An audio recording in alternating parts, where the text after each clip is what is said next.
Merci de faire confiance à DFM TV. Bienvenue sur cette autre émission de DFM Sport Matin. Nous parlons donc de l'actualité du sport africain, notamment le football, avec les éliminatoires de la Coupe du Monde Qatar 2022. Au programme, certaines sélections qui ont dévoilé leur liste pour aborder les deux dernières rencontres décisives, notamment la sélection du Burkina Faso, la sélection du Cameroun, qui, n'est-ce pas, s'apprête à affronter la Côte d'Ivoire. On va également aborder le sujet de la Ligue des champions de l'UEFA avec certains footballeurs africains qui se sont donc illustrés de ce côté-là ce mardi. Et puis on descendra du côté du Niger pour parler du championnat de Ligue 1 du Niger, qui a dans la Super Ligue du Niger qui a entamé sa troisième étape.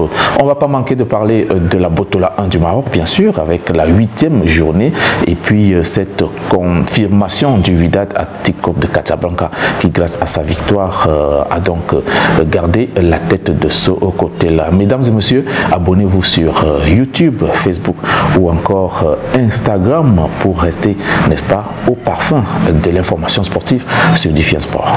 Vous êtes sur DFM TV, vous écoutez DFM Sport Matin. Commençons notre balade sportive par la Botola Pro 1 du Maroc qui était donc rendue cette semaine à sa 8e étape, donc avec cette précieuse mais courte victoire du Wydad Athletic Club de Casablanca, 1-0 sur Maghreb Fès. Cette victoire qui permet donc au Wydad de consolider sa place de leader dans ce championnat, et puis la large victoire du Raja de Casablanca, le dauphin du Wydad, 2-0 sur Difa El Jadidi. C'était sur la pelouse de Difa. Et puis la surprenante équipe Jeunesse Soilem, une équipe qui est promue cette année mais qui fait déjà un très bon début de saison du côté de la Botola, qui a battu donc 1-0 le Fos de Rabat. Et puis Renaissance Sportif Bekan, entraîné par Florent Ibengue, qui a largement battu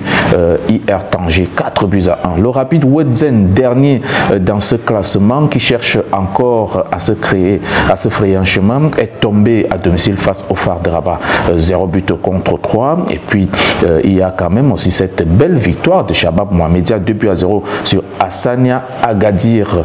Essayons de faire un plan sur les buteurs dans cette Botola Pro 1. Hamid Haddad du Raja de Casablanca, Shadrach Lukombe le Congolais de Bekan, et puis Guy Benza, Guy Benza donc, qui est donc du Congo également, qui joue dans le Wydad de Casablanca. On va aussi annoncer la présence de Kabelo Sikanyeng de Kouribga, le Botswanais de Kouribga, qui compte donc tous 4 buts. Parlons de ce classement. Le Wydad reste donc en tête avec 22 points. Deuxième, le Raja Athletic Club de Casablanca, 19 points. Troisième, Jeunesse Sportif Soilem, promu, qui est donc 3e avec 16 points. Le Difa El Jadidi est 4e avec 14 points. En 5e position, on retrouve Renaissance Sportif de Bekan, entraîné par le Congolais Florent Ibengue, 12 points. Et puis dans le bas du tableau, on retrouve en 15e position IR Tanger, 5 points. 16e, Rapid Wedzem, dernier avec 3 points. Allons du côté de l'Europe pour voir ce que les footballeurs africains ont réalisé ce mardi en Ligue des champions de l'UEFA. C'était donc à l'occasion de la 4e journée des phases de groupe. Notons, n'est-ce pas, cette précieuse victoire de Chelsea, du gardien de but international sénégalais Edouard Mendy, 1-0 sur les Suédois de Malmö. Notons que le but a été inscrit par l'international marocain Hakim Ziyech. Et puis Edouard Mendy a réalisé un autre clean sheet qui fait donc, n'est-ce pas, la confirmation de sa position de l'un des meilleurs gardiens du monde et d'Afrique en ce moment. Passons du côté de Wolfsburg, qui a donc battu Red Bull Salzbourg 2-1. Les Maliens Daouda Guindo et Mamadi Diambou étaient titulaires du côté de Red Bull. Et puis on va noter aussi la titularisation en axe central de Red Bulls de l'international camerounais Jérôme Ongene. Et puis c'est ce match nul de 2 buts partout entre Atalanta Bergame et Manchester United qui a donc aussi animé cette 4e journée avec la titularisation du côté de Manchester United de Eric Bailly, l'international ivoirien qui était donc présent dans cette rencontre. Le FC Séville est tombé face au LOSC, 1 but contre 2. Le Marocain Yacine Bono était titulaire dans les buts de Séville et puis Ennesseri, son compatriote, a débuté sur le banc de cette équipe de Séville.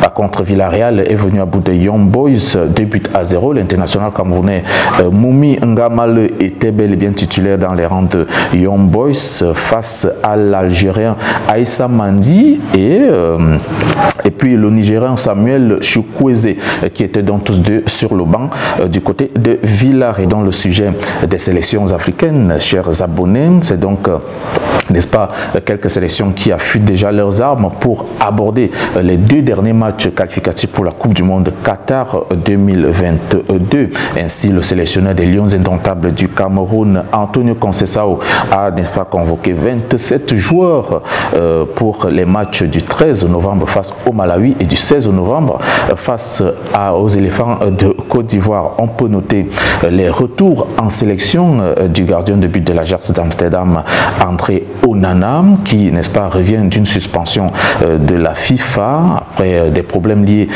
à l'exploitation ou à la consommation de la drogue. Et puis Oyongo Bitolo Ambroise, le joueur de Montpellier, va également faire son retour en sélection après une longue absence due à une blessure. Et puis le retour en sélection également de l'attaquant Léandre Tawamba, champion d'Afrique en 2017 avec les Lions indomptables du Cameroun.